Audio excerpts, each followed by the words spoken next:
Yeah, that's good. That's good. So, okay, let's talk about music videos. So the next question is, I just posted a music video online, but it's not getting a lot of views. How can I promote it to more people with a small budget? How do I promote these videos? With a small budget, I'll say, once again, with a small budget, the best way is obviously YouTube. You're going to post your stuff on YouTube. The thing is, at the beginning, you just kind of got to take that L. Most likely, you're not going to get that much views with a small budget. You just kind of got to take that L. I'm going to be real with you. The less money you got, the longer.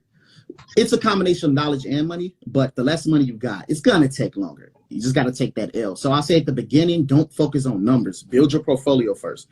So I'll say, let's say once you get to a point where you got, once again, know your brand, know who you're targeting. It's a reason why. I'm going to always go back to that. So let's say at the beginning, build your portfolio, right? So once you get to about, let's say, 5 to 6, 7, 8 videos, then you can kind of run like a content marketing strategy around it. Because the thing is, most people don't care about your music when they don't know you. So you can run a content marketing strategy around it. So I won't even necessarily use my video directly sometimes. I'll have my video on the same page, but let's say if I was A$AP Rocky, an unknown version of him, right? What I'll do is I'll have my videos, 5, 6, 7, 8 videos. And then once again, when I do those collaborations on podcasts, on similar podcasts as Into My Brand, when I do these interviews or collaborations, what's going to happen is a lot of organic numbers is going to come through. That's going to pile onto the video. Then I can run, like you was talking about, a $5 a day ad. Once again, I know my fan base. My fan base, my brand is similar to A$AP. I could do placement videos on A$AP videos. So with the combination of me running ads on A$AP videos, if I'm a similar artist to him, and then I have the interviews, the podcast, and all that cramming in on one, it'll start to boost the algorithm up, and then you'll start to pick some traction up. So I'll say that's the best way to do it with little to no money. All the strategies tie into this. It goes back to the same point. Yeah, so there was, speaking of that, I was just pulling up here. Mm-hmm.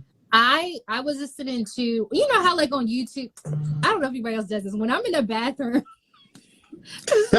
whatever, when I'm in the bathroom, I like listening to music, like I listen to podcast, whatever. Yeah, but me too. There was this artist that ran an ad that I like her, so she's R&B, whatever. Mm-hmm. And I'm just playing her because, you know, I'm just in the shower or whatever, and I'm singing and whatever. Then this ad comes on. I'm waiting for her next song to come on.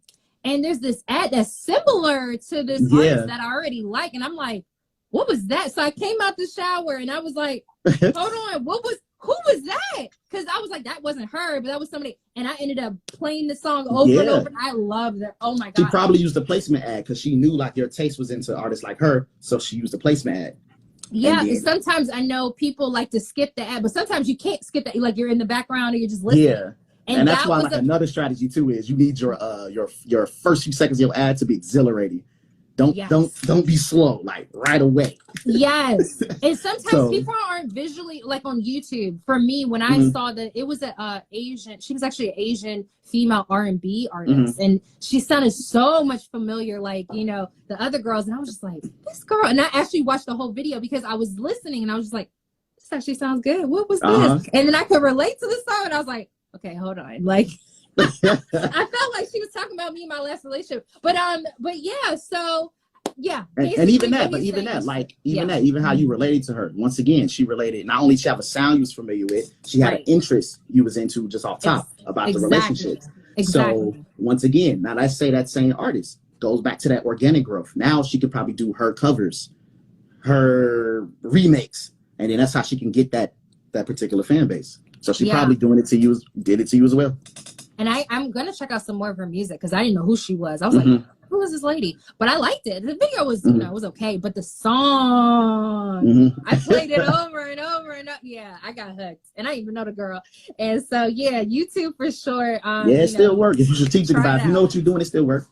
Yeah, for sure. Ain't like bad. Popping bottles every show night. Married to the money. Being broke, that be my old wife. I ain't going back off to my old life. I ain't going back off to my old life. Stop until we poppin' and you